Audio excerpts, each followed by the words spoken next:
এক মাস জলহীন কৃষ্ণপুর। মুখ্যমন্ত্রীর দৃষ্টি আকর্ষণ খালি কলসি নিয়ে সড়ক অবরোধ জনতার। অবশেষে ম্যাজিস্ট্রেটের আশ্বাসে অবরোধ প্রত্যাহার হয়। জল চাই জল দাও স্লোগানে উত্তাল শিলচর কালাইন রোডের রানীঘাট।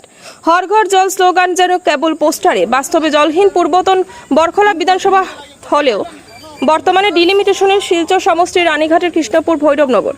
যখন তীব্র দাবদাহ গরমে ছটফট করছেন মানুষ, সে সময় গত এক মাস ধরে এক ফোঁটা পানীয় জলের জন্য হাহাকার করছে শিলচর সমষ্টির অন্তর্গত রানীঘাট কৃষ্ণপুর ভৈরবনগর এলাকার প্রায় 400 শতাধিক পরিবার।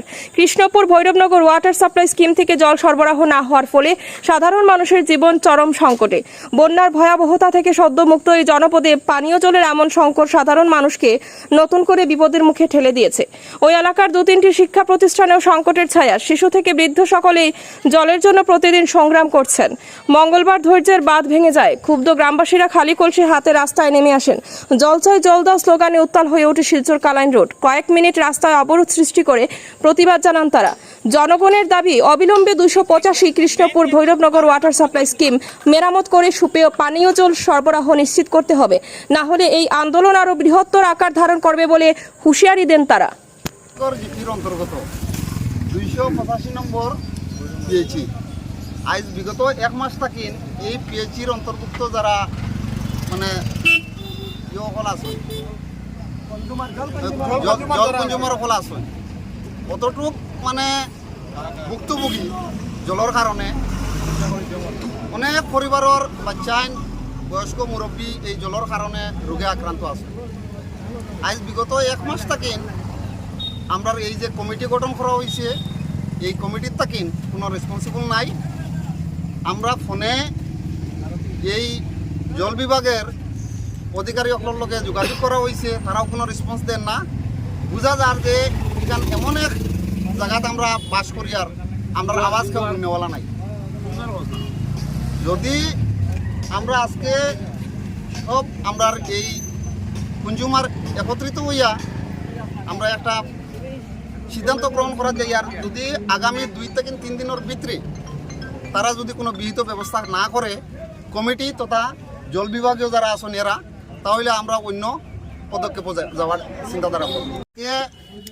আসামের মাননীয় মুখ্যমন্ত্রী হেমন্ত বিশ্ব শর্মা মহাশয়ের কাছে আমরা এই জনসাধারণের তরফ থেকে আমরা দিকে দৃষ্টি আকর্ষণ করার লাগে অনুরোধ করি আর যে আসাম সরকারের কোটি কোটি টাকা জল জীবন মিশনের লাগে খরচ করার এবং জল জীবন মিশনও মানে ব্যয় করার, কিন্তু এই টাকাটাই খরচ করার পরেও যে যারা হিতাধিকার আছে বা পাবলিক যারা আছে যে পাবলিকে এই ফ্যাসিলিটিটা পার না।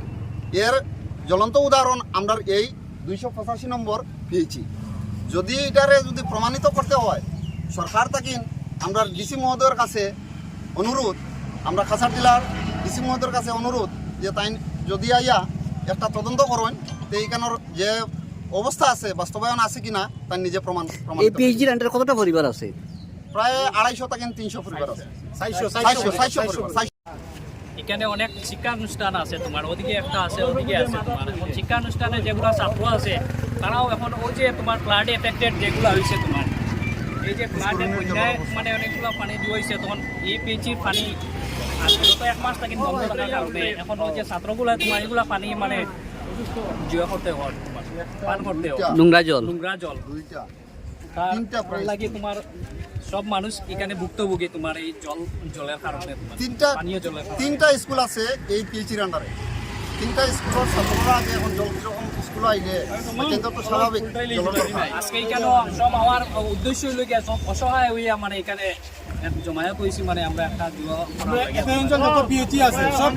আমরা তানে এখন আনছি পুরানা মেম্বার তাইনো এখন আমরা দেখো এই কমিটি দীর্ঘদিনের এই পিএইচির সমস্যা। আর 2 বছর থেকে আমরা এই যে পিএইচির কমিটি আছে, যে এক্সিকিউটিভ বডি আছে, কোনো মিটিং কুটিং কিচ্ছু নাই। এর বাদে এটার আমরা যেইরে বারবার কইছি যে তুমি তা আমরা সেক্রেটারি প্রেসিডেন্টে প্রেসার দেও, প্রেসার দিয়ে আমরা তো মিটিংটা যেইরে যোগাযোগ করলে তাই রিপ্লাই কিটা দিছন? যেইরে লোকের সঙ্গে যোগাযোগ করার পরে তাই রিপ্লাইটা কিটা দিছন?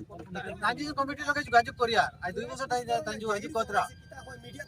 আজ যে সেক্রেটারি আজ যে আমরা এক্সিকিউটিভ বডি আছি না রে এই কমিটি, আজ এই বডির আমি হলাম ভাইস প্রেসিডেন্ট।